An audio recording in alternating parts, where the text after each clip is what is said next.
Web TV Redentor, transmitindo via internet.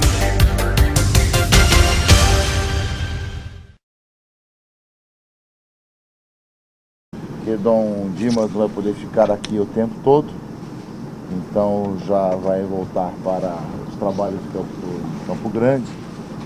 Então achou-se que antes de terminarmos o nosso 7º mutirão, que pudesse o atual presidente da Comissão Episcopal para as Comunicações da CNBB também falar um pouco aqui a todos vocês que estão cobrindo, né, esse mutirão, né. É sempre uma prática, normalmente acontece isso, também aconteceu comigo. Quando alguém assume a Comissão Episcopal da Comunicação, já tem um mutirão pronto, não é? Assim aconteceu comigo, assim que eu assumi, já fui para o mutirão também, embora tivesse sido preparado pela comissão anterior. Isso faz parte um pouco da dinâmica da CNBB, que se dá continuidade, e agora a nova comissão vai preparar o próximo mutirão, juntamente com a Arquidiocese de Natal, pelo menos é o que está previsto até agora. Eu creio que Dom Dimas fazer um pouco o balanço dos trabalhos do mutirão, como que ele viu, como é que está sentindo o mutirão, e depois também abrimos para perguntas e respostas de vocês, para aquilo que vocês quiserem perguntar, aí para nós dois aqui, ou para alguém mais aqui também, da organização do mutirão. Eu creio que esse 7º mutirão de comunicação, além daquilo que é praxe nos mutirões, de ter as conferências, seminários, oficinas, grupos de trabalho, as celebrações litúrgicas e também um pouco de questões culturais, nesse atual mutirão nós temos alguns diferenciais, como por exemplo o caso das visitas guiadas, alguns aspectos de comunicação aqui no Rio de Janeiro, e também a questão do Congás, né? Que é uma apresentação de trabalhos ou de início de trabalhos na área de comunicação feito por estudantes da área de comunicação, que era também um desejo antigo, né, dos vários mutirões, que de uma certa forma em alguns mutirões tentou se fazer com os jovens comunicadores, né? Que nós tivemos algumas reuniões, alguns mutirões, que foi precedida, né, justamente dos...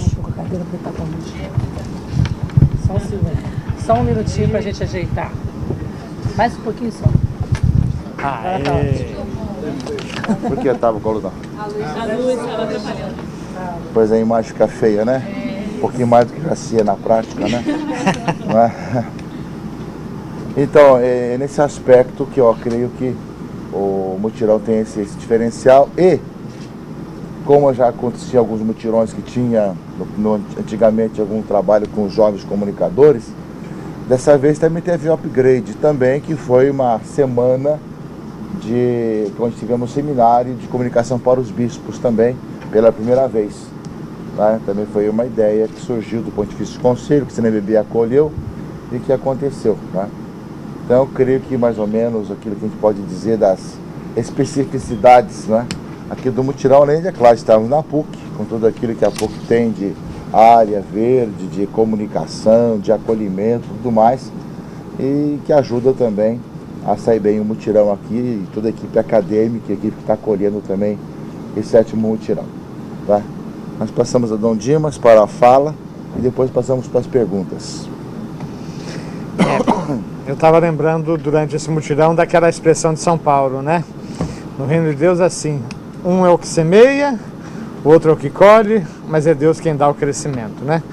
De fato, embora eu tenha teoricamente assumido a comissão, a nova comissão que foi criada na própria Assembleia no dia 13 de maio, né? Todos os trabalhos de preparação e de efetivação do mutirão já vinham sendo realizados pela comissão que o Dona Ani coordenava, e particularmente pelos líderes aqui da própria Arquidiocese da PUC, aí sob a coordenação do professor Miguel, Padre Omar e Vicariato para a Comunicação, e toda a equipe que se envolveu, e são centenas de pessoas que estão envolvidas nesse processo. Como o Dorani mencionou, eu eu tive um início bastante atípico, né? Porque eu assumi a Arquidiocese no dia 10 de julho, Arquidiocese de Campo Grande, Mato Grosso do Sul, e na madrugada do dia 13 eu já tive que zarpar para o seminário para bispos, né? E aí tive que deixar o seminário um pouco antes de terminar, porque na sexta-feira eu tinha 2 ordenações diaconais a serem feitas lá em Campo Grande.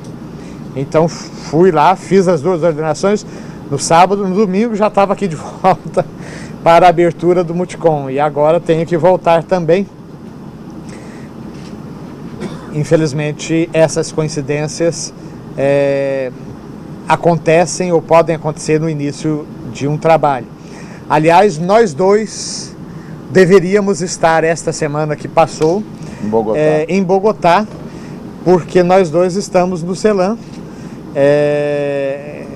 e houve uma reunião de todas as coordenações do CELAM para fazer planejamento, trocas de ideias e coisas desse tipo. Então, lá no CELAM nós já fizemos a programação para os próximos 4 anos, na CNBB já fizemos até o fim do ano, e agora na comissão também, no dia 8, nós vamos nos encontrar para poder amarrar um pouco as datas para evitar justamente essa superposição.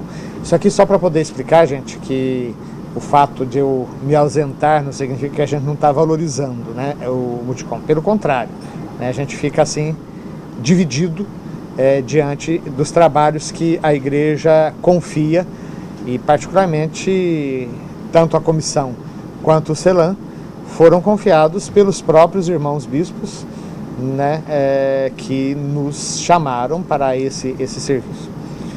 Então, agora falando especificamente do mutirão, eu acho que a Dona Ali já citou, e eu tenho repetido isso várias vezes, o fato dele ter sido programado para acontecer na sequência do seminário para bispos foi muito providencial. Eu já fiquei sabendo de 3 bispos que não tinham agentes participando do Multicom, e quando participaram do seminário, chegaram, antes mesmo de chegar, já telefonaram dizendo: venham, porque vocês não podem perder. Ou seja, aqui, pelo menos aqueles 70 bispos que estiveram ali, saíram daqui com muito mais consciência da importância e do significado da comunicação enquanto transversalidade na evangelização, e não apenas como um uso técnico de novas mídias. Às vezes você pode ter toda a ferramental, mas se não existe a cultura da comunicação, nada se faz. E só para concluir, ontem de manhã nós tivemos aqui uma reunião com os coordenadores regionais da PASCOM.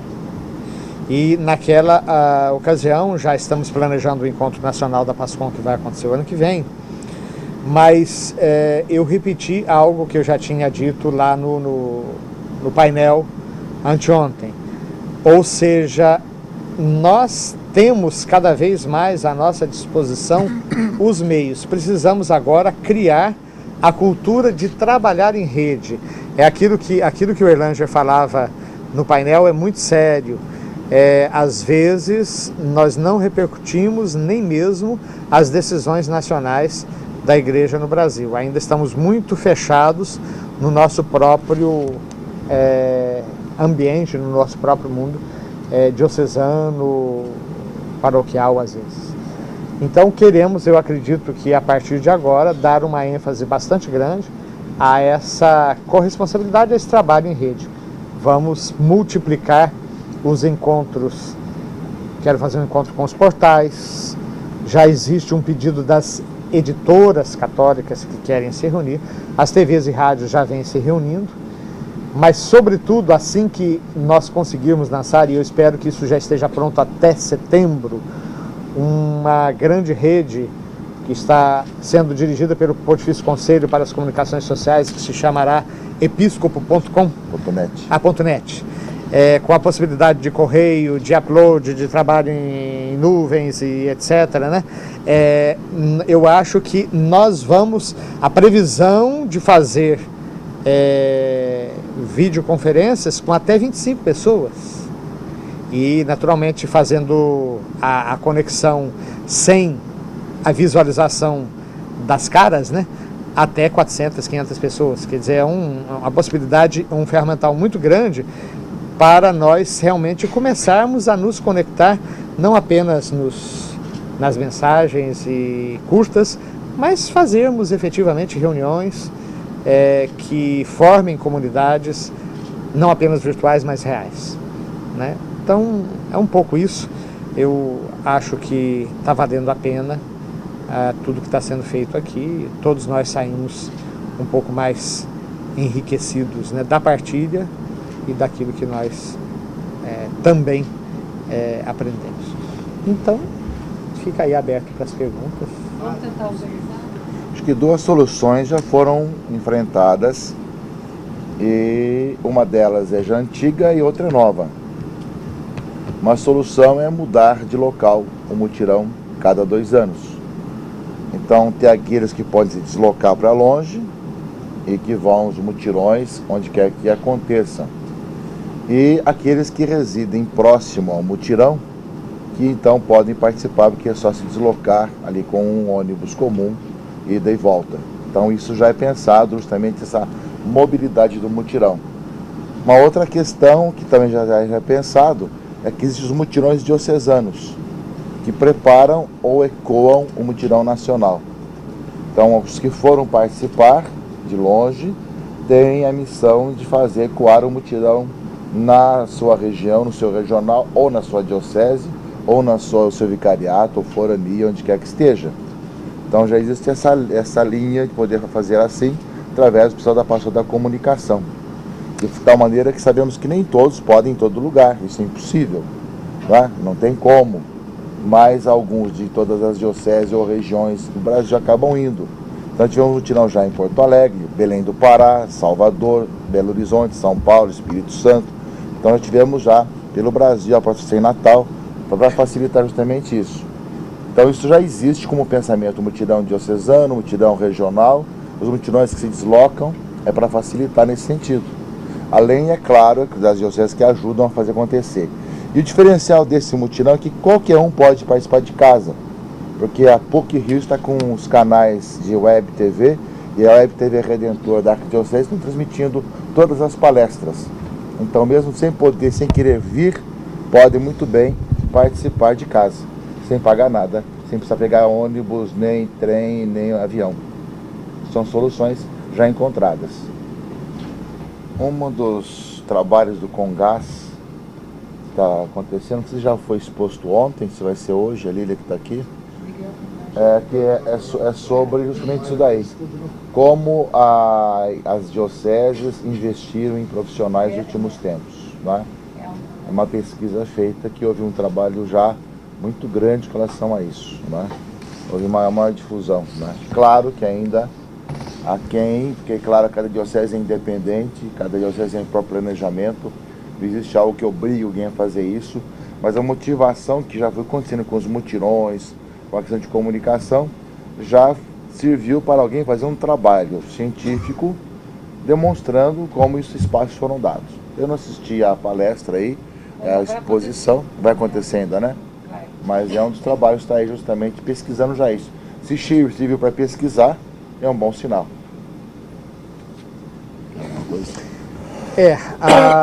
Na nossa gestão na CNBB, aí eu como secretário-geral, Dona Anil, presidente da comissão, nós trabalhamos muito... Passado, sim.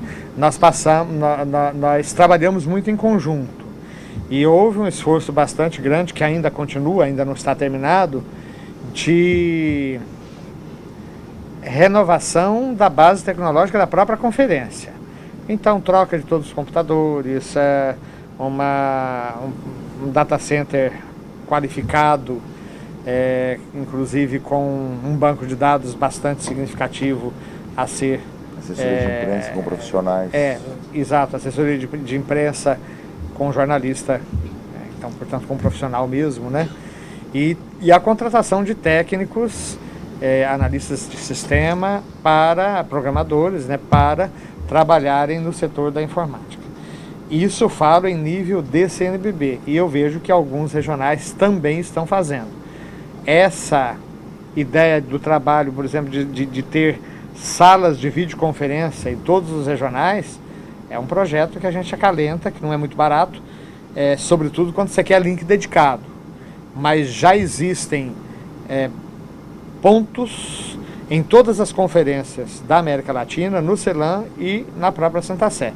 Nós já tivemos uma fala do Dom Mariacelli direto de Roma para o Conselho Permanente em Brasília. Uma videoconferência. Videoconferência. E a minha expectativa, quem sabe se na próxima Assembleia nós tenhamos um pronunciamento do Santo Padre direto aos bispos em Brasília. Então, nesse sentido, tudo vai depender da gente conseguir renovar as nossas bases tecnológicas. Eu sei que a base tecnológica não é tudo, mas é muito importante você ter um mínimo, né? E aí uma dificuldade muito grande, não só da pastoral da comunicação, mas particularmente das pastorais sociais e também do trabalho evangelizador da igreja, é o problema da autossustentação. É ainda algo sobre que nós vamos precisar nos debruçar. Infelizmente, nós ainda não temos, por exemplo, a cultura do dízimo. Algumas dioceses que apostaram pesado no dízimo e conseguiram não fazer chantagem, como a gente vê em algumas igrejas grupos que apelam, e grupos, né, que apelam para o emocional. Não, um trabalho assim de visitação, de acolhimento e de conscientização. O dízimo tem dado saltos muito significativos, de modo que aquelas igrejas se tornam realmente bastante autossustentáveis, né? Enquanto que nós temos dioceses por esse Brasil afora, cujas entradas não superam a R$5.000 total por mês. Quer dizer, você mal consegue manter a própria cúria, que dirá o seminário, né? Que dirá o seminário. Então, aqui tem algo ainda que precisa ser feito. E depois, eu já anunciei lá no seminário também, nós estamos com um pré-projeto pronto para um grande projeto de inclusão digital da Amazônia Legal. Aproveitar que existe verba, inclusive governamental, sobre isso, BNDES. O FUST está já no Congresso, vamos ver se a gente consegue acelerar a sua aprovação como um fundo, né? Voltado para sistemas de telecomunicações. E aí tudo vai depender de nós conseguirmos apresentar projetos de qualidade, com relevância e impacto social, e colocar as ferramentas na mão do nosso povo. A gente pode ter certeza que o elemento humano já existe. Os nossos jovens são dos mais criativos do mundo. E eu não estou falando isso aqui de bajulação, não, gente. Eu morei na Europa há quase 5 anos, mas vocês com certeza têm a oportunidade de ver na TV a cabo. Comparem as propagandas brasileiras com as propagandas da maioria dos países. A gente dá vontade de rir das propagandas que a gente vê lá, enquanto que aqui nós temos um sistema de propaganda de primeira linha, normalmente feita por gente jovem, e que vai lá e põe a mão na massa. E essas pessoas estão sedentas de se colocarem a serviço do Evangelho. Só lembrando aquilo que o Dom Dimo está dizendo, essa questão da base tecnológica, isso facilitaria muitas reuniões também, né? Evitaria muitos deslocamentos para algumas reuniões, poderiam ser feitas virtualmente. É claro que não substitui tudo. O cafezinho junto e um almoço junto sempre é importante também, mas diminuiria um pouco isso. Como está facilitando a participação aqui. Só a PUC disponibiliza 2 canais de web durante esses dias todos, mais a Web TV Redentor, mandando para o Brasil e para o mundo inteiro todas as conferências. Quer dizer, todo mundo pode assistir tudo, não é? É só acessar a internet na sua casa, onde quer que esteja no mundo, e assiste completamente. Quer dizer, essa base tecnológica ajuda a facilitar um pouco as coisas, né? Claro, para isso de profissionais e de ter a base, né? Aqui nós temos a facilidade da PUC, né? Que nos oferece isso. Olha, eu creio que cada dia e cada tema teve sua importância. Assim como também as oficinas. Ontem eu percorri acho que quase todas as oficinas, com exceção de uma que estava fechada, mas todas elas muito bem concorridas, muito bem interessadas. Agora mesmo no finalzinho, cheguei aqui, de alguns terminando algumas oficinas também. Eu creio que, claro que aquilo que cada um faz é o que cada um tem maior interesse, não é? E acho que as conferências, as mesas redondas têm sido muito ricas, muito bem participadas, o pessoal tem realmente gostado muito, não é? Tem puxado um pouco para cima, digamos assim, com alguns temas que supõem um pouco mais de olhar um pouco mais amplamente a própria comunicação. Isso ajuda também a qualificar ainda melhor as pessoas, assim como também as oficinas. Acho que há muito interesse. Acho que seria injusto da minha parte, esse Dom Dimas deve ter alguma diferença, mas da minha parte seria injusto dizer esse assunto ou aquele assunto, né? Acho que cada um tem interesse do seu aspecto e tem feito muito bem. Para mim o grande ganho, eu tenho dito isso desde o início, o grande ganho é o fato de simplesmente estarmos juntos pensando a comunicação. E o fato daqueles que são responsáveis pela pastoral orgânica, digamos assim, de conjunto das suas dioceses, também terem estado na semana anterior pensando especificamente sobre a sua responsabilidade. Eu acho que essa junção só pode ser frutuosa. No painel eu apresentei o documento 101, né, que não é bem documento ainda, é um texto de estudo, mas que para nós já é uma referência que nós queremos que seja estudada realmente em cada comunidade. Mas um dos aspectos que é salientado ali é um capítulo específico sobre a urgência educativa na comunicação. Agora há pouco eu fui conhecer lá o trabalho do ônibus tecnológico aí, fantástico, né? Como que é possível você, num curto espaço de tempo, conseguir uma oficina, introduzir os jovens sobre os riscos da própria ferramenta que eles têm em mãos. Nós estamos apoiando uma pesquisa que já foi levada ao Ministério das Comunicações, foi preparada na Universidade de Navarra e vai, assim esperamos, né, ser lançado. A nossa proposta no Brasil, é fazer essa pesquisa em 10.000 escolas de todo o país. O projeto se chama Gerações Interativas e a ideia é verificar o efeito das mídias, e nós escolhemos os games, as mídias sociais, a internet, a TV, e pedimos que incluísse também a rádio, porque tem muitos lugares em que a rádio ainda funciona, sobretudo quando a pessoa trabalha, não pode estar ali parado para poder se conectar, então o radinho ouvindo ainda é uma coisa importante. E alguns resultados de uma aplicação em outras ocasiões mostram coisas interessantíssimas. Por exemplo, o próprio layout da casa. Na maioria das vezes, quem está no centro da sala é a televisão, enquanto que o computador que a criança ou o adolescente usa está escondido no quarto, longe dos olhares indiscretos dos próprios pais. E como já foi dito no painel, às vezes acontece de mesmo que o computador esteja ao lado da televisão, a atenção é tão ligada e a ignorância sobre o que acontece aqui também é tão grande que às vezes está rolando ali um bullying, um aliciamento para uma iniciação precoce à sexualidade, ou seja lá o que for, e os pais nem sequer percebem. Isso sem contar com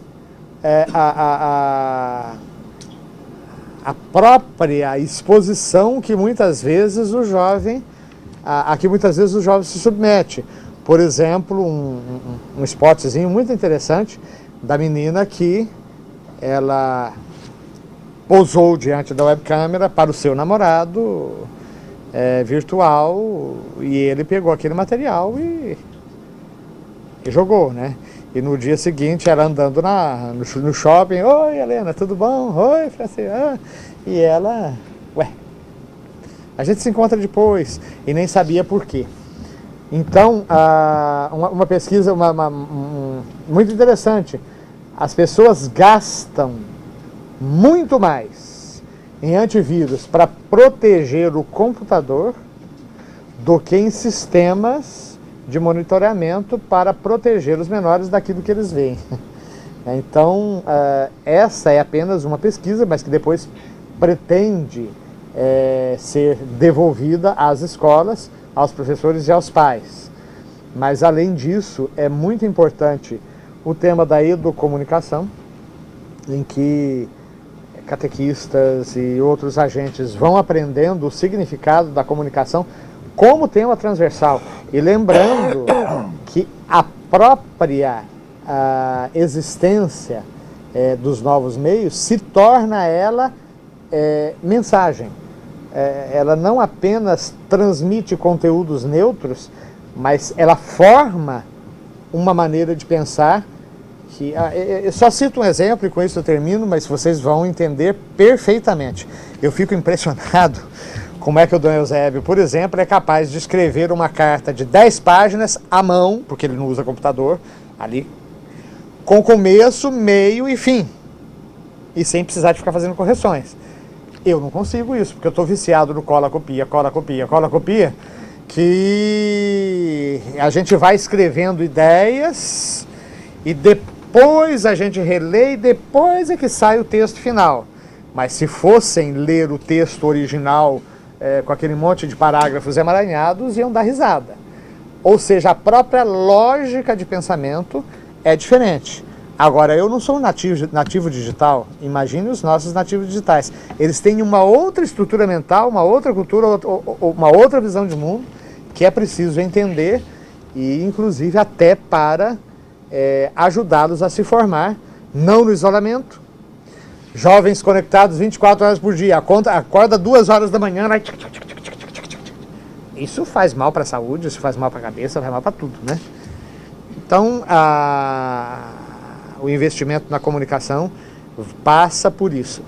Só uma última coisa que eu queria dizer, desculpem, sei que eu estou prolongando, mas eu assisti lá numa assembleia dos empresários cristãos, dirigentes cristãos de empresa lá em Porto Alegre, um documentário que eu ainda quero trazer um pouco mais divulgado, de como o marketing tem se voltado majoritariamente para crianças e adolescentes, de modo que são eles que convencem os pais a comprar o tênis de marca, etc, etc, mas se faz a cabeça da criança, e é ela que, na realidade, dirige as compras e não tanto os próprios pais. Então a criança já é educada por certa mídia para ser consumista por excelência. Eu creio que vai ter que uma coisa ainda ser aprofundada, vai ser esse assunto, né? Como que a questão do Google, a questão da internet hoje está mudando o modo de ser e de pensar da criança, adolescente e jovem, não é? Que de uma certa forma muda já os da meia idade, está mudando, e que somente quem está dentro daquele meio está sabendo como que é a questão do modo de raciocinar, a questão de não conseguir ler mais um livro do começo ao final, ao fim, aquela questão toda, tudo já é mais rápido, tudo está há uma mudança também cerebral, né? Alguns estudos nesse sentido, né? Eu creio que são assuntos que ainda estamos dentro do assunto sem poder enxergar de longe, né? A gente agradece muito a Dom Dimas e Dona Ani. Tá bom, né, gente?